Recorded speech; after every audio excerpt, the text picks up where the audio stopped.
Hi everyone, I'm Ben from Gas Block Genie, 223 Innovations. Got a really neat product called the Gas Block Genie.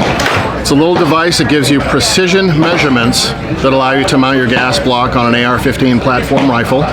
5 easy steps. Step 1, slide it into your gas block and align it with a gas port hole. Turn it over, and what you're going to do is make a mark on the front of your gas block based on where that opening is. Step 2 is you're going to make a small line, a black line in this case, where the front of the gas block is. Step 3 is take that information that you've gained and transfer it to your barrel. Again, snap it down onto the gas port.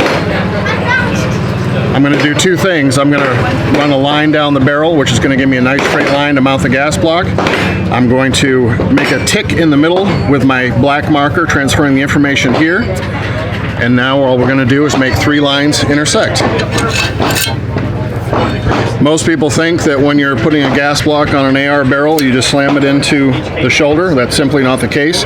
You can see here that black mark is clearly sticking out. It actually comes out slightly. And now we have 3 lines that are perfectly intersecting, and you have a perfectly aligned gas block. GasBlockGenie.com.